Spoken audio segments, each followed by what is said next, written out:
코스닥 상장 바이오 기업이죠. 펩트론이 최근 글로벌 제약사들의 플랫폼 관련해서 러브콜을 잇따라 받고 네. 있다고요? 그렇습니다. 현재 이제 독일의 비사 그리고 벨기에랑 일본, 스위스에 위치한 그 빅파마들 네 곳으로부터 약물 지속형 플랫폼 기반 공동 개발을 현재 펩트론이 논의 중이다 이렇게 취재가 됐습니다.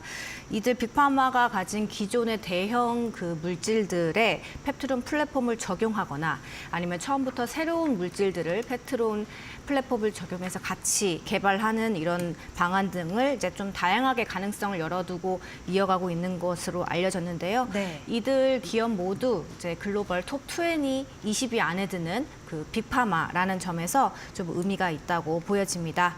펩트론은 이들 기업과 최대 약효가 3개월까지 지속되는 한 번 투약을 했을 때 약효가 3개월까지 지속되는 이제 약물들까지 공동 개발할 가능성 등을 이제 논의하고 있는 걸로 알려집니다. 네. 이 펩트론 기술을 먼저 짚어보면 좋을 네. 것 같은데요. 약물 지속형 플랫폼을 보유한 곳이죠. 네, 그렇습니다. 이제 스마트 대포라고 불리는 이 약물 지속형 플랫폼은요, 이제 반감기가 좀 짧아서, 그러니까 몸 안에 체류하는 기간이 짧아서 자주 주사를 해야 하는 펩타이드 약물을 현재 주 1회를 맞아야 되는데, 이제 앞으로는 이 투여 주기를 1개월, 3개월, 최대 6개월까지 늘려주는 이 기술을 말합니다. 여기서 이제 좀 기술에 대해서 말씀을 드리면 이제 수술용 생분해성 실이 있습니다. 우리가 수술을 받을 때 이제 실을 이제 안에다가 넣기도 하잖아요.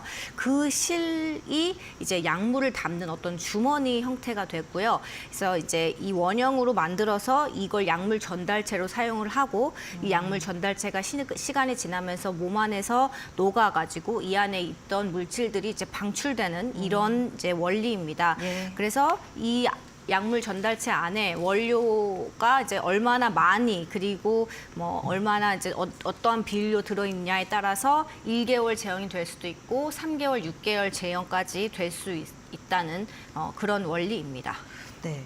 그 요즘 비만 치료제 이쪽도 주목을 받는데 비만 치료제도 원래 하루에 한 번씩 맞다가 뭐 일주일에 한 번, 한 달에 한 번 이런 식으로 좀 늘려가고 있는 그런 추세라고 하는데 그러면 빅파마들 입장에서는 이 투여 주기를 늘려줄 수 있는 펩트론의 플랫폼 참 탐날 것 같거든요. 네, 그렇습니다. 아무리 이제 효과가 좋은 비만 치료제일지라도 약물 투약 편의성까지 좀 늘려준다면 환자 삶의 질도 좀 개선할 수 있고 장기 투약해도 거부감 없이 사용을 할 수 있겠죠. 그래서 빅파마들도 그래서 이 약물 지속형 플랫폼들에 관심이 많습니다. 그래서 이번에 이제 방금 말씀드린 것과는 별개로 펩트론은 글로벌 제약사 A사와 비만 당뇨 치료제 후보 물질에 대한 기술 이전을 지금 논의를 하고 있습니다. 지난해 8월에 이 A사랑 스마트 대포 기반 비만 당뇨 치료제 후보 물질에 대한 물질 이전 계약 MTA라고 불리는 이 계약을 체결을 했고요. 그 이후 단계를 지금 이제 심도 있게 논의하고 있어서 이르면 올해 상하반기 안으로는 이제 이 결과가 나올 것이라서 시장이 좀 주목을 하고 있습니다. 계약이 만약에 이제 체결이 된다면 이 두 회사는 월 1회 제형 월에 한 번만 맞아도 되는 비만 치료제를 이제 개발하는 데 협업할 가능성이 높을 것으로 이제 점쳐지고 있습니다. 네. 그 지금 내용을 쭉 듣다 보니까 아직 계약 체결까지는 진행이 안 된 것 같아요. 근데 펩트론이 기술 이전 계약 진행한 적이 있나요, 이전에?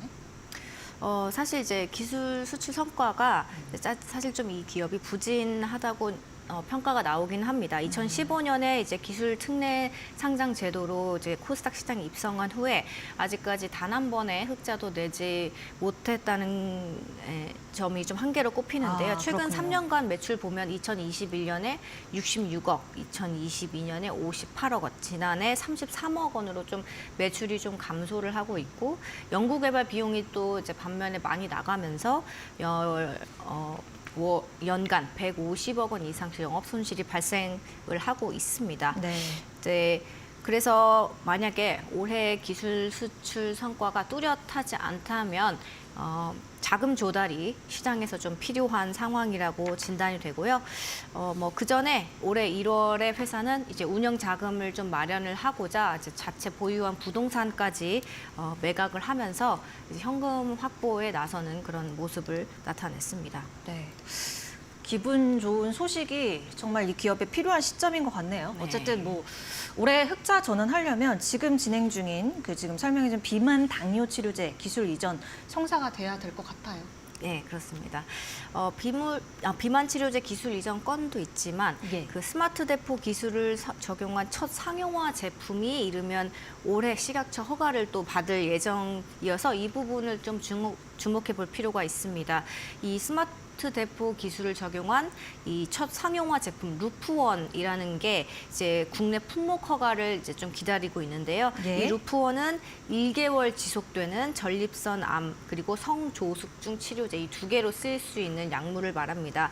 이미 LG화학이랑 국내 판권 계약을 맺은 상태고요. 해외 진출을 위해서 최근에 한 일본 제약사와 그 CDA 비밀 유지 계약을 체결을 했습니다. 해당 제약사도 역시 대형 이제 빅팜하고 주력 파이프라인으로 항암제를 좀 보유한 회사로 알려졌습니다. 지난달에 펩트론이 이제 식품의약품안전처로부터 오송 공장에 위치한 그 자체 공장에 대한 그 루프원을 생산할 수 있는지 여부를 확인하는 그 실사를 진행을 받았고 큰 이변이 없으면 하반기에 초도 물량을 생산을 하고 또 품목 허가 가능성도 이 하반기쯤 나올 것이다 이렇게 점쳐지고 있습니다. 네.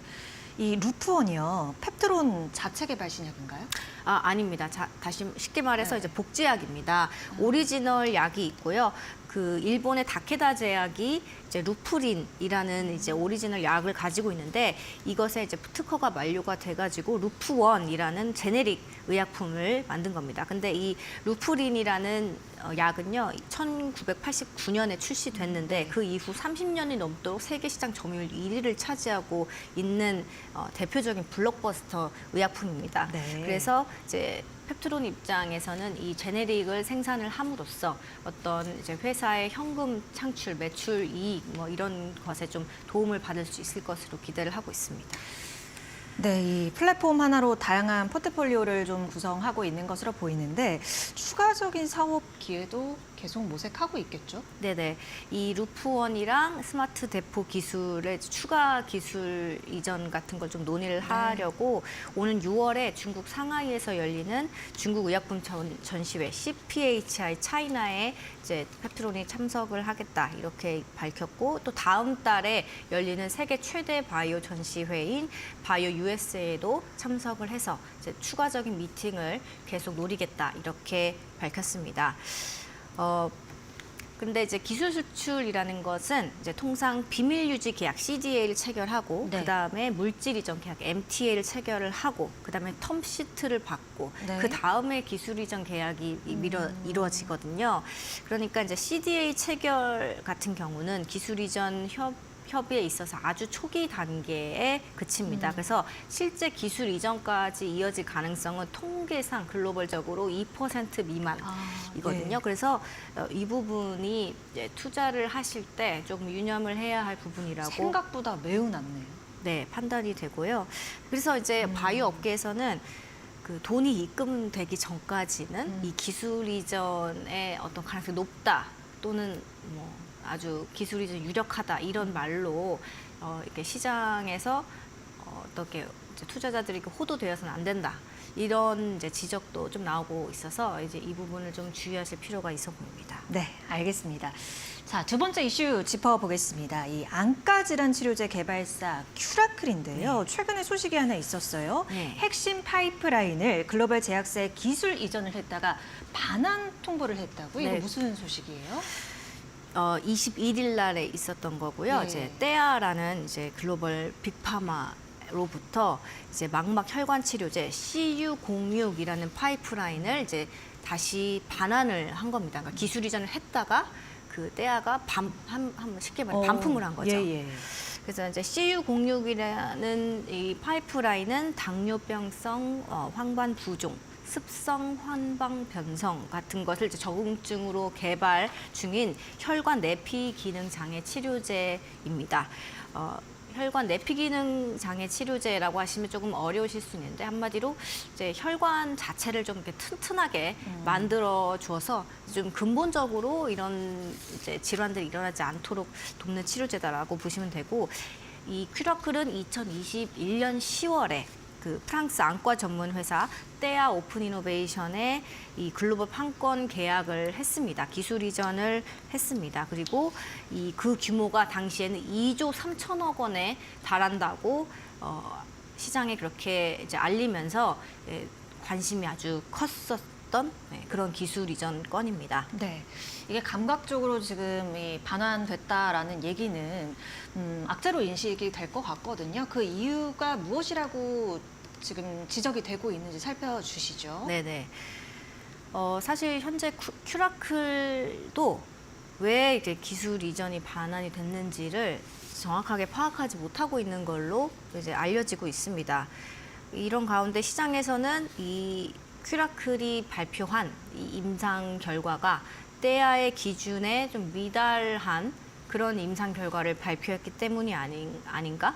혹시 시장에 추가로 또 발표할 좀 부진한 데이터들이 있는데 이를 의도적으로 숨기고 있는 게 아니냐, 이런 의혹들이 사실 일파만파 퍼지고 있기도 합니다. 그래서 큐라클의 주가도 그 기술 이전 반환 공시를 한 그 다음 날 이제 마이너스 30%를 하락세를 보이기도 했는데요.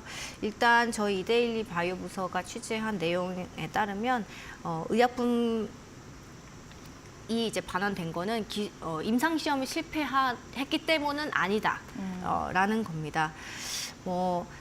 큐라클 관계자에 따르면은 이제 CU06은 임상 1상에서 안정성이 확인이 됐다. 임상 2A상에서는 시력 개선 효과가 입증이 됐다. 그 임상 시험 중에 어떠한 부작용도 나타나지 않았다라면서 임상 실패가 아니다라는 것을 아주 강력하게 강조를 했습니다. 네, 알겠습니다. 오늘 펩트론과 큐라클 이 바이오 두 기업 얘기 석지원 기자와 함께 짚어봤습니다. 오늘 말씀 고맙습니다. 감사합니다.